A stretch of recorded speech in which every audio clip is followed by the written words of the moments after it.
Oh, hey there. Didn't notice you pressed play. Look, I don't know what kind of joke you were expecting or what kind of hook you wanted for this episode. You saw the title. You already said the joke yourself. In fact, you're thinking it right now. Why waste such a good opportunity to not do anything? I don't have to. I mean, the joke is I could say basically anything in this intro and it'd be self aware and funny because the part of my show that's cringe is me. Okay, but what is cringe? On this episode of Why Are You Talking About This? Nerd.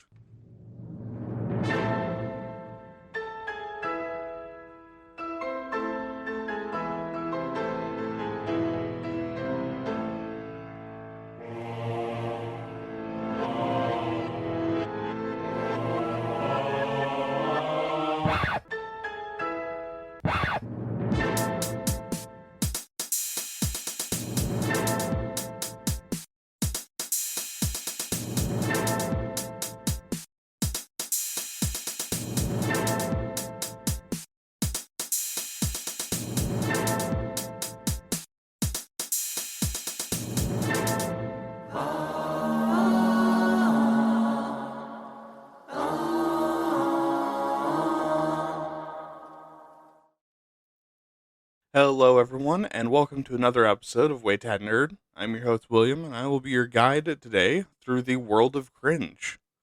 Once again, a topic that I am an expert in, and not in a good way. Calling myself cringe twice in the first about 2 minutes aside, I want to thank you so much for listening. It means the world to me to have my voice ricocheting through your head and causing you deep levels of discomfort and embarrassment, like that one time in high school. You remember the time. We all have that one time that will forever haunt us. But while you're wrestling with that, let me tell you about ways that you can support me that I promise will make the memories go away. So, first things first, make sure to download the show or stream it on your platform of choice. Then, after you listen to the episode in its entirety, leave a review, preferably 5 stars, and share it with 10 friends you wish would just shut the fuck up and leave you alone. And after that, the voices should stop. Or you might need to do that with a few episodes in a row until eventually all you can hear is my voice saying weird, cringy shit over and over again in your head. Or maybe none of that works, and this is a way for me to farm engagement. Who knows? On to the show.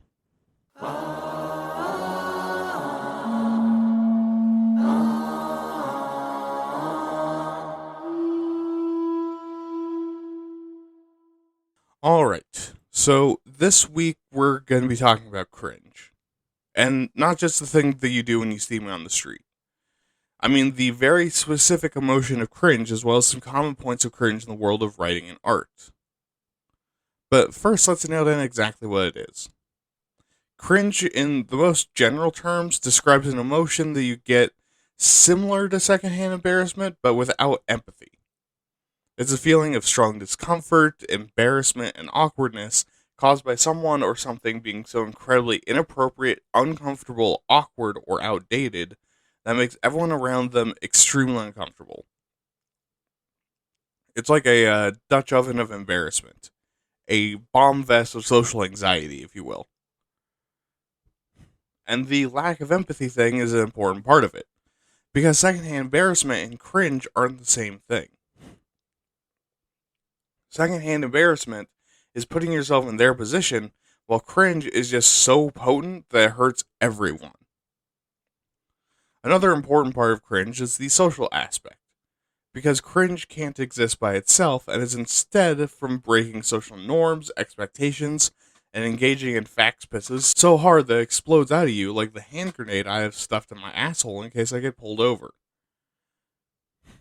So, for example, if you're by yourself watching a video of a femboy existing and say, would, and no one laughs, that's sad but not cringe. Also, no one should laugh. If someone laughs, you're in danger. But if you're with your friends watching a video of a femboy existing and say would, and no one laughs and they all look at you, that's cringe. Or in this case, you'd be cringe. Because the situation doesn't call for being horny, and if you're with a bunch of straight people or queer people that are not down bad, then it's really inappropriate. Cringe is also kind of the ultimate defense against things that are so shitty and unacceptable that a person deserves to be shamed for it. For example, someone on Twitter decides to unironically share a Stone Toss comic about identifying as an Apache attack helicopter to make fun of trans people existing. Posting nothing but cringe in their comments is a fucking massive burn. Because in that one word, you're calling them not only embarrassing and socially awkward, but also entirely out of touch and making everyone extremely uncomfortable. It's like the short way of saying, no one likes you when you don't take your medicine, Steven.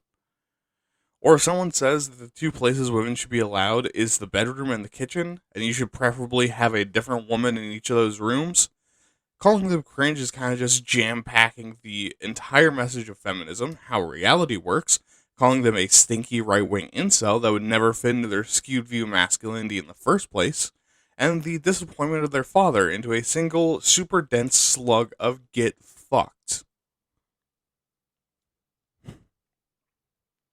But now that we have that, what does it all mean in storytelling? Well, there's two different thought processes to see it in. The first is exactly like the definition above, but with the addition that the author seems painfully unaware of their cringe. You're so far off the mark that no one knows what you're even aiming for in the first place, and you're acting like everything is going according to plan. In fact, a lot of times, you're acting like the man who invented shitting. The other way to see it is as something that is genuinely part of your story, or something you want to include, or is something that's a placeholder. But the more and more you see it, the more and more cringe it gets. It's kind of like a blemish on your work the longer you stare at it, and the worse you feel about it. In fact, the worse you start to feel about your whole story. It makes a story feel uncomfortable and hard to enjoy writing or absorbing, but it's hard to remove because you've built so much around it, or you're not really sure what to do with it.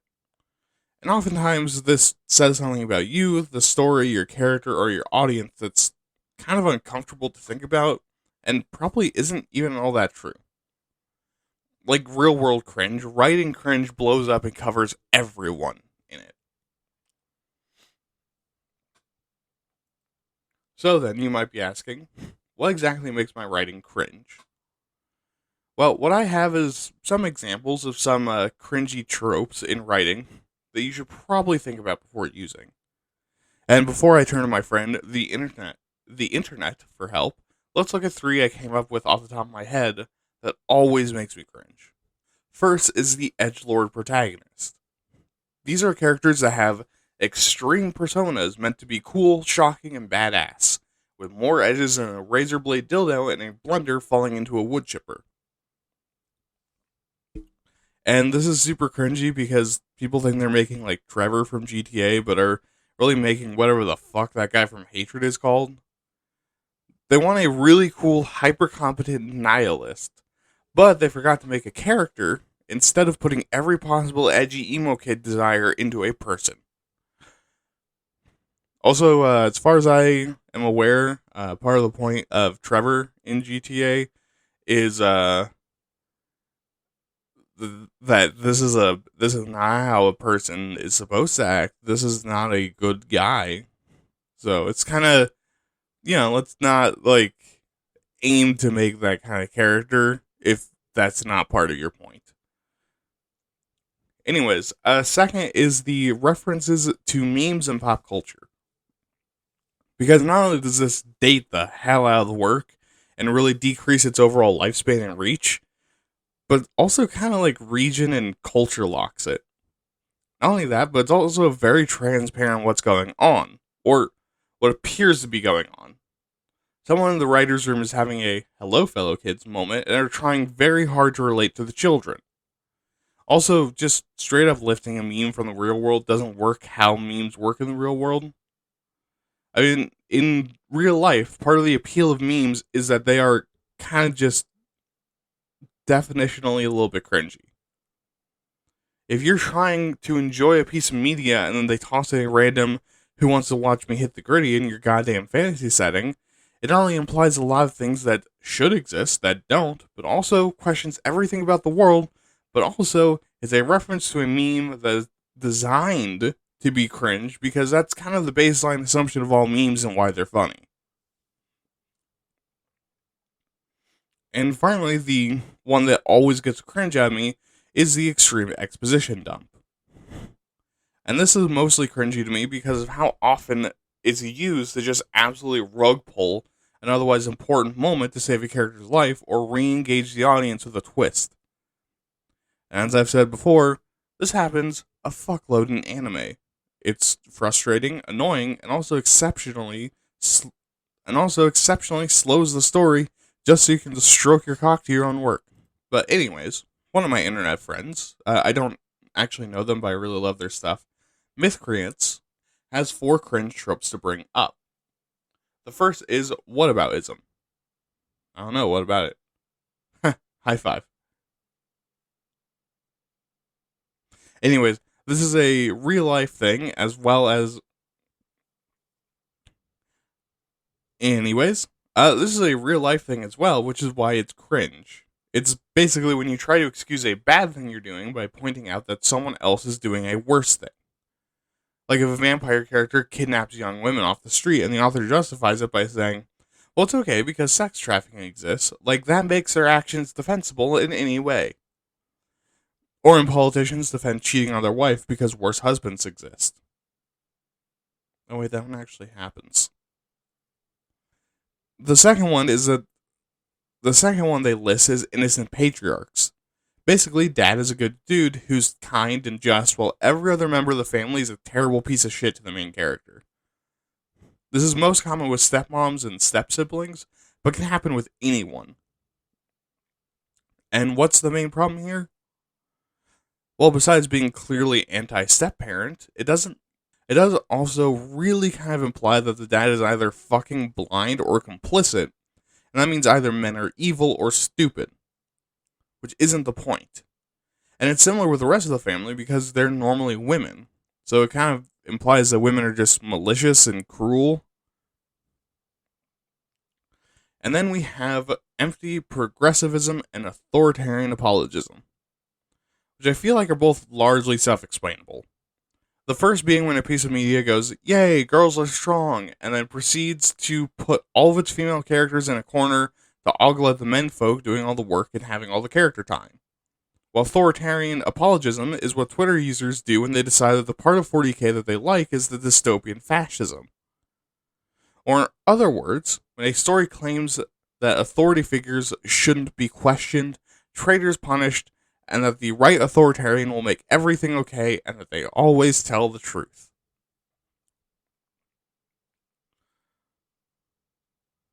CBR also presents some cringy examples, and some of them are, again, self-explainable. Like Black and White Morality, episode 4, you fucks, I know nobody listened to that. Missing or dead parents, because it kind of implies that your parents are just holding you back. Love being the end-all of your story, where the end goal is love and love alone. And finally, that beauty equals good, since that, kind of removes the entire gray area of unconventional beauty, subjectivity, and also that uggos aren't usually bad people, just like hot people usually aren't bad people.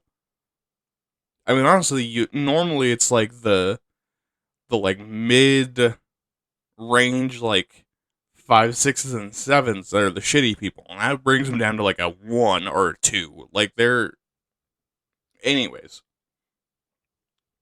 They also include some deeper ones, like the heroes being forgiven for being evil.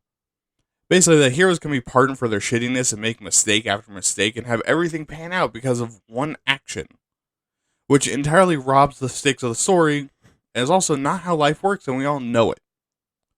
Sorry, shonen protagonists, you can't go from torturing someone to near death before locking them in a prison of their own mind and have us forgive you because you were vaguely nice to an attractive, big-tittied woman. Because that's just natural. They also include stereotypical teens as cringe, which I agree. In this trope, teenagers are all emo, immature, rebellious hellions that are shitheads for fun and tell their parents they wish they were never born, and fuck you, mom and dad. Because this isn't the case for all kids. And when it happens this much, it starts to feel like both mocking and devaluing to the actual experience of being a teenager. Not only that, but yeah, I mean, some kids are well behaved by choice. Or they're shitheads, but they don't scream and yell at their parents. Or they don't act out. Or their parents let them act out and they're responsible about it. Or they're not. Every kid is different. And the last two they have on the list are the subliminal adult jokes and the villainous mentor. Both tropes that on their own aren't necessarily cringy, but what makes them cringy is dosage. For subliminal adult jokes, it's not bad until it's consistent and aggressive. Almost to the point of explaining the joke to the child audience or forcing them to ask questions of their parents that the joke is supposed to be aimed at. And not only does this become tired, but also, surprise, surprise, parents don't normally like dirty jokes being shoved in their child's face. And if you do it enough, it gets to the point where the adults are just uncomfy because it really seems like the movie is the uncle you shouldn't leave your kids alone with, and the kids are uncomfy because they don't know what's going on, but mom and dad are uncomfy, or they know it's an adult joke, and they know they shouldn't have heard it. But in the case of the villainous mentor, when done appropriately, it's a good twist. Either of the plot kind or the knife kind. But if you keep fucking doing it over and over, or play too hard on this trope, you suddenly start to really play into some people's trauma where they were taken advantage of by a mentor. And less painfully poignant, this is cringe because it takes the okay boomer thing way too far. Because think, usually the mentor is old. In our modern day, a lot of old people have fucked up a whole lot of shit they'll die before they see the consequences of. So it's kind of easy to hate on them. But if every single old person in your story is secretly a knife-wielding sociopath, it comes across very like, hey, look, fellow kids, okay boomer, am I right? Check out these old people, aren't they just like your racist grandpa? Which, that feels as kind of tone-deaf. And we also have a list from Jenna Morrissey. I should really, try with names. Who includes things like over-sexualized female characters, lore dumps, predatory age gaps between romantic partners, people having zero concept of how siblings actually talk to each other. Oh, and if you're an only child like I am, having a sibling is like having a friend that you fucking hate with every fiber of your being, but in the way where you genuinely love them and care about them. Infantilizing women, and also your lack of research fucking up your entire story. All of which doesn't require really any explanation. But she also talked about things like epilogue babies, where your characters have babies at the end of the story. And she marks this as bad because not only does it waste a lot of potential story, it also takes a fuckload of context, information, and honestly suffering that comes with having kids and forces it to the end of the story as an overused trope to symbolize success, which isn't available to everyone and is such an obligation in some genres that even characters it doesn't make sense for do it.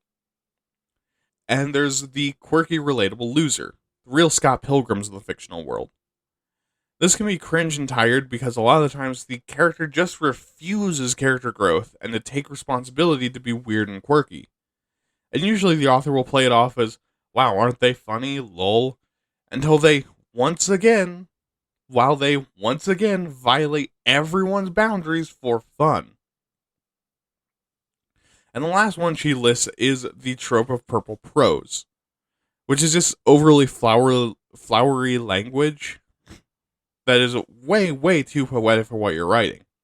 Because sure, sometimes it's a little nice to write poetry, but you shouldn't be in the middle of a battle scene and then just out of nowhere switch to poetics. If your writing style is poetic, go for it. But if not, doing this is just cringy because it doesn't match and looks like you're just trying to be a pompous asshole. And finally, Snow White Writes lists 11 different cringy tropes. These ones are all surprisingly self-explanatory. Now, that's not to say that she didn't try very hard, just that you'd fucking see these all the time.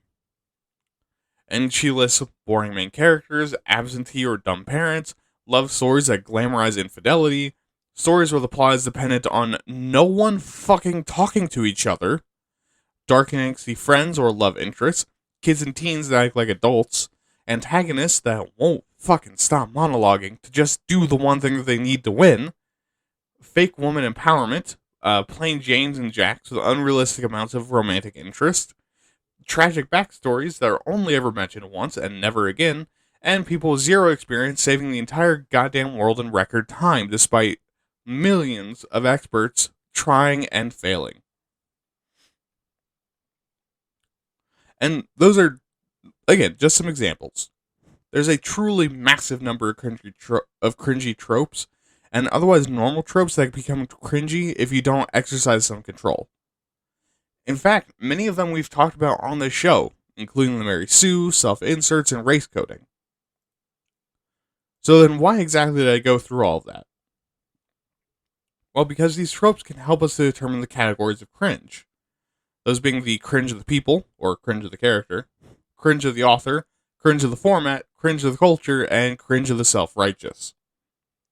Cringe of the people would describe cringy character traits or archetypes, like edgelords, innocent patriarchs, teen stereotypes, over-sexualized women, and villainous mentors. Cringe of the author would be all the things that break the fourth wall or insert real-world things that you don't have any business talking about, like meme references, authoritarian apologism, and empty progressivism. Cringe of the format would be tropes that cause problems in the plot or within the prose of your writing that causes cringe. Like purple prose, lore dumps, siblings talking to each other like they want to fuck each other, antagonists procrastinating, and the if you stop talking the plot stops trope. While cringe of the culture would be cringy and uncomfortable relationship and behavior tropes like predatory age gaps, characters being forgiven for their shitty behavior, and absentee or dumb parents. And finally are the cringe of the self-righteous, which are all the moral tropes like whataboutism and beauty being good. But with all that defining, we need to stop for a moment. No, not to talk about the history. Talk about why this matters.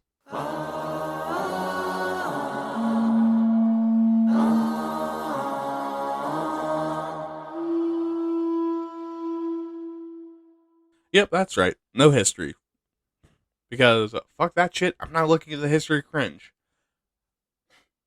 I don't want to die that painfully. So yes, while I've been describing cringe, I haven't really talked a lot about why you should even care. And to put simply, it matters to not only understand, but call out cringe, not because it's fun to be mean, but because being cringy is a part of growing as a creator. Everyone is cringe at times, especially when you're just starting out. And you'll never change unless someone calls you out. We can all be cringe, but that doesn't mean we should just lay down and take it. Some of these tropes can become bad writing habits, which would become just shit writing in general, which if you let proliferate enough, without calling it out, creates the same factory production line of garbage that we shovel into our brains constantly. But the other side of this is that we need to accurately describe cringe and be sure to call it out, so the cringe doesn't lose its meaning and value. Because remember, like we talked about above, there's a whole lot of information and emotion that can be conveyed through calling something cringe. Information that gets lost if we start describing everything that makes us vaguely upset or uncomfortable cringe. And that gets lost if we start calling things that aren't harmful cringe.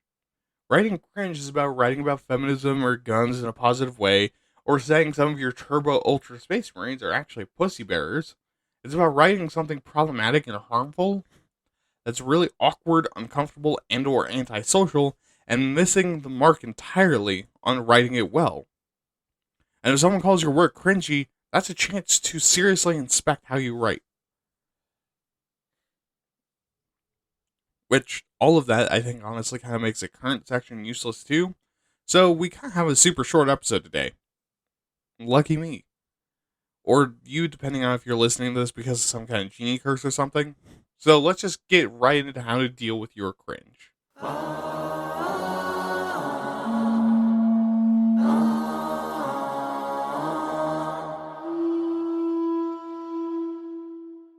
And we're going to start off with just some general groupings.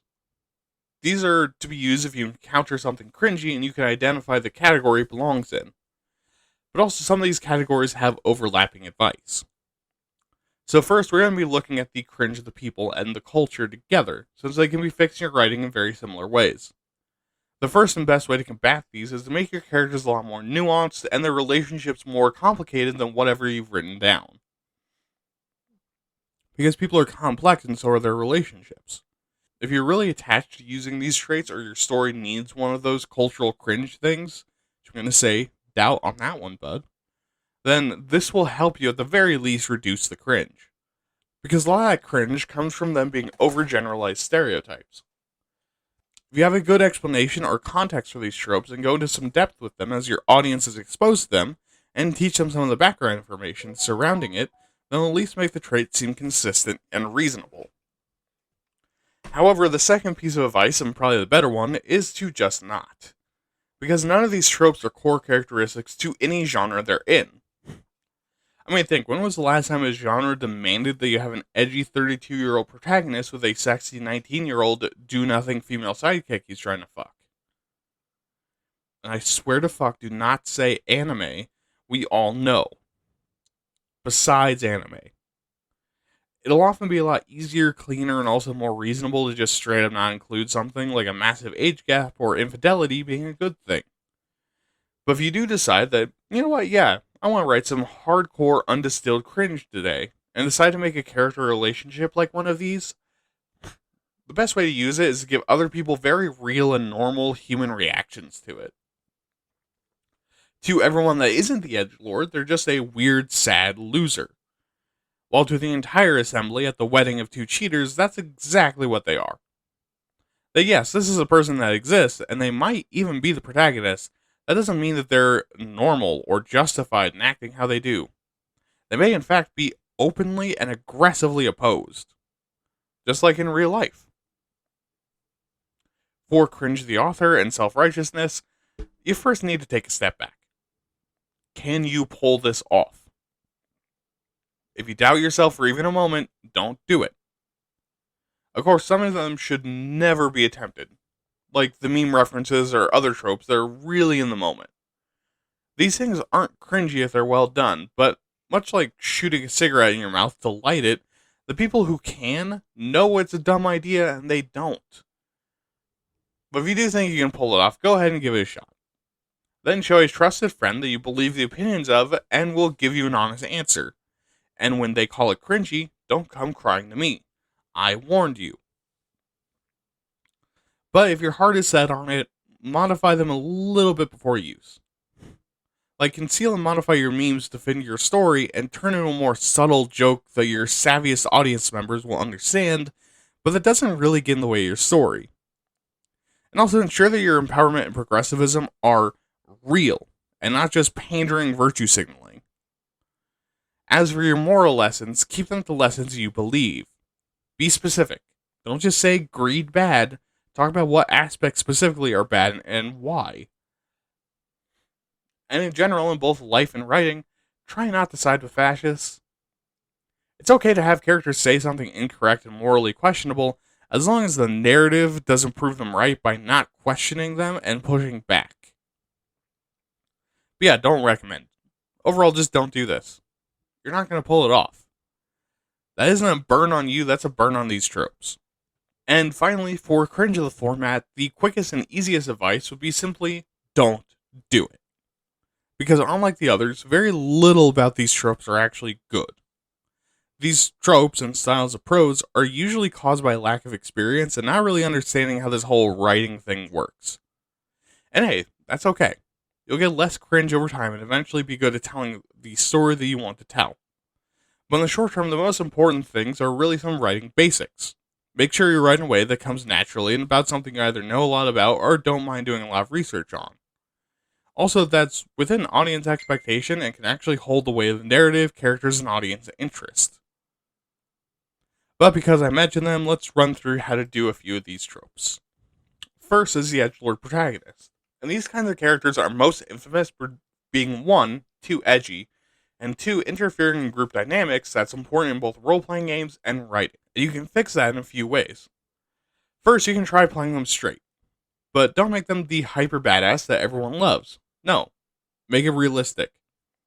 Show that it's infantile and immature and really putting everyone in a down mood. But in a really real way. Not like, well, yeah, that's Jerry. You can't have shit around Jerry. And more like, wow, I really hate you, you fucking asshole. So much so that I'm not going to even respond when you talk. Also give them chances to improve and become a better, more mellow person. Let them start to care about and love people around them and find some goodness.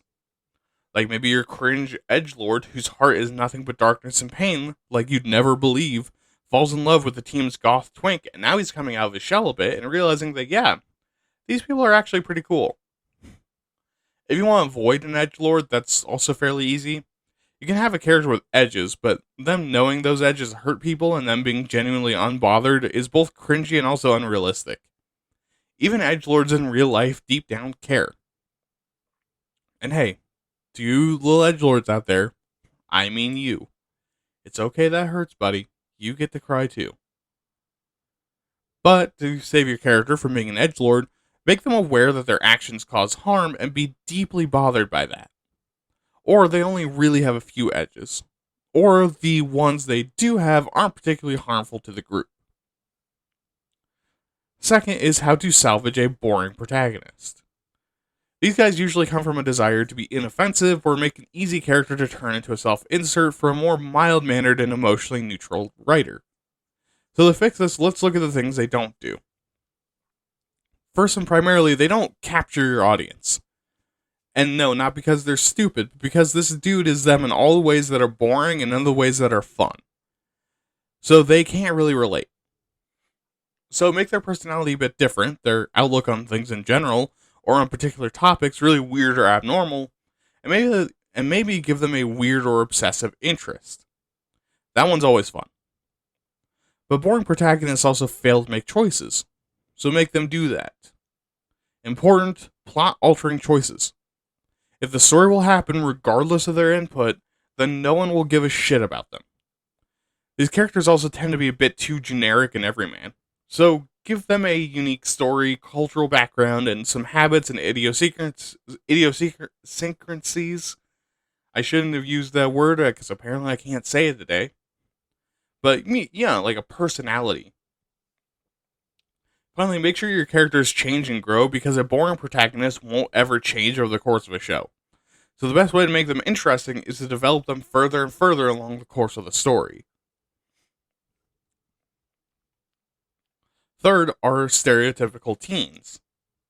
And the thing is that teenage behavior that you see in stereotypes do come from something real. Teenagers really are moody, sleepy, immature, think they know what's good, cocky, horny, hungry, and contrarian. But that's all because they're starting to create their own identity at a time when hormones are going fucking ballistic, a bunch of mental illnesses are starting to show themselves, are dealing with real-world consequences and big questions while still being treated like a child, and are also developing and growing in a lot of energy-intensive and draining ways. But everyone's teenage experience is different.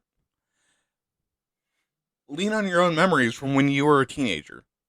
A lot of the core principles will be the same or similar, even if these specifics are different. If you're in your fantasy setting where people start venturing at 15 and most retire by 25, and the average life of teenagers today is vastly different, they still have to deal with a lot of the same emotional, physical, spiritual, existential, and social struggles. Don't write stereotypical teenagers because it'll be very clear that you don't understand them. Instead, write characters that are in a vulnerable and confusing part of their life, trying to deal with that on top of all the other shit they have to do, while surrounded by people minimizing what is, in their mind, the most stress that they will ever experience. Also, if you're a teenager and you're listening to this, I mean, first of all, like, my God, you're rebelling in the wrong way. This is the wrong path for you. But also, this isn't, what you're going through right now is not the most stress that you'll ever experience. It will get worse. And I'm saying this in a way that's like hopeful. Like, you got this. This is not the worst thing that you're gonna survive. Don't worry about it. Okay, but next is exposition dumps. Pace yourself. You don't need to tell your audience every single piece of lore all at once. Bring up only what's absolutely necessary to understand something. If you want to bring up more right now because it'll set something up or you're proud of it, keep it brief and relevant. And if you want to go deeper, give us a good reason why we want to know. And if you're expositing through dialogue, it has to come across naturally. You can't just have a character stop, turn on the camera, and take 25 fucking minutes to explain a concept to us out of nowhere. Because that's incredibly unnatural. Especially if it's treated like normal. Instead, turn into an interaction where the characters talk how they normally talk to each other to share information, but like they know the info without saying, well, as you know. Or I guess you could do what Jujutsu Kaisen did and say that your powers get stronger the more people who know how it works, but that's kind of lame. But as an example, if characters are talking about how hard a monster is to kill, have one of them say something like, oh, well, yeah, give me a couple of Arvadian hunting hounds and I'll get the job done. And then have the other respond and say, you can't be serious. Arvadian hounds would get waffle stomped by that thing. And then they'd say back, yeah, right, if 4 can take down a raging war mammoth, this thing is easy. Because this dialogue exchange gives us a bunch of new and cool information without bogging down the story. It also makes the characters sound more competent and like experts, which helps to believe the things that they say and believe to be true. Then we have villainous mentors. When done correctly, this one is actually really useful. When writing a villainous mentor or one who becomes villainous, the primary question you need to answer is why. Because why would the bad guy teach the good guy? Why would the good guy learn from them? Why haven't they killed each other? There's a few ways to deal with this. First, the mentor is an antagonist and not the villain. So they're teaching someone to take out the bad guy, and the hero needs any help that they can get. Second, the hero doesn't know they're a bad guy, and the mentor is trying to turn them to the dark side, or assume they're on the dark side. Third, the hero has bigger fish to fry, and sure, they're a bad person, but they have a valuable lesson to teach, and the mentor can't really do anything about that. Or fourth, these two characters don't know each other, and the mentor is a role model, and the hero is just entirely unknown to them. Which is the direction that Up went. And all four of these are very useful and let you know and let you use this trope without getting into weird real-world manipulation and abuse. Remember, kids, it's cringe to trigger someone's trauma because you think that's how art works. Now we're going to touch on the if we talk the plot stops trope. The best way around this one is to just make your entire plot not contingent on a single conversation not happening. Because this will be on your audience's mind the entire time. So it's better to have a plot where, talking once doesn't break everything. But if you really want to do this, make it exceedingly clear to your audience. Make the lack of communication the point and not something that looks like you forgot to account for. Maybe no one trusts each other, or make communication impossible. Show genuine attempts to communicate only for them to be met with indifference. Shit like that. Basically, just be a writer and actually try, Timothy. Quirky, relatable losers are actually just as easy to fix as edgelords. See, just make a character that doesn't refuse to grow and change. If you're going for a more comedic angle, let them grow and change, but keep whatever makes them quirky and relatable. Like, maybe you're trying to relate to the people with ADHD, and this character is super ADHD coded.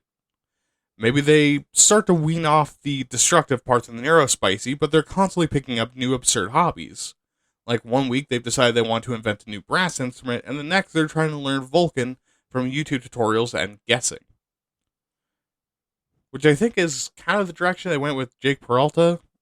I don't know because I haven't watched Brooklyn Nine-Nine in a while. Or if you're going for more dramatic, maybe their character growth is being constantly threatened and beat down, but they keep pushing on.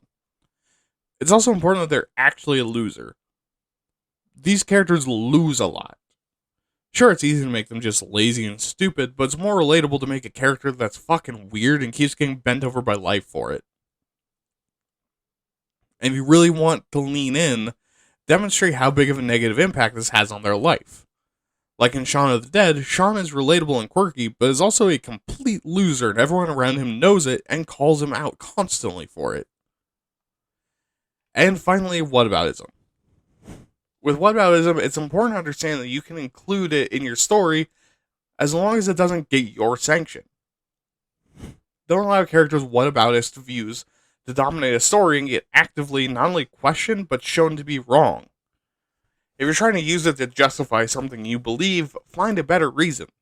Like if you justify a character killing otherwise innocent magical creatures by saying the villain kills innocent normal people, then all you're saying is that two unrelated genocides balance out. Which, hey, that's not fucking true, is it? If you want to compare wrongdoings, make sure it's a situation of comparison. Like choosing who to back in a coup or picking one or two evils. It's not about negating the actions of one for the actions of another. It's about picking what you can and can't accept.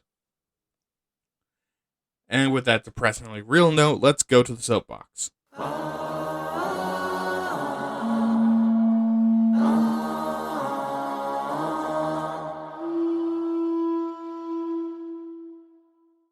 Man, cringe is easy. I'm sure that's not too big of a surprise, but I don't mind a lot of cringy writing. Now, granted, I understand how problematic a lot of the ways to write cringe is, but besides it immediately making me not want to read the story, a lot of cringe stuff in writing is just kind of meh to me. And it's not because I'm such a merciful and forgiving writing god or some shit like that. It's honestly because my teenage years is so full of so much cringy writing, tone-deaf events and plots, and really the only redeeming quality being decent dialogue. I just think I don't care as much about cringe because when I see my old writing, that's all I see. I think I've just kind of become desensitized to it. And that being said, I think if you have cringe writing traits, you need to knock it the fuck off. Because look, you might think that your stories are cool or challenging or too much for those soft, woke liberals to handle, but that's not it. People don't like them or feel uncomfortable not because they don't understand. They don't like them because you're being cringy. So get better. Be a better writer, be a better storyteller, and for the love of all that is holy, don't fucking try to hurt your audience, you fucking psycho.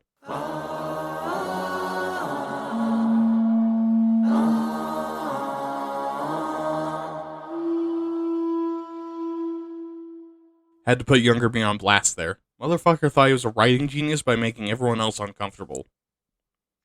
Anyways, don't forget to subscribe to this podcast feed, like it, leave a review, whatever else it is you can do on your platform of choice. Send me an email at waytatpods@gmail.com. That is waytatpods@gmail.com with questions, concerns, opinions, compliments, insults, actuallys, why I'm more cringe than anything I said today, tropes you find cringy, and anything else you want to tell me. Also follow me on Twitter at waytat_pods. Remember to check out my other podcast, Waytat, where I talk about topics that usually get me a bit more heated. Alright, have a good night, have fun, keep writing, and remember, don't be cringe, you fuck. This has been Why You're Talking About This Nerd. I've been your host, William. Good night.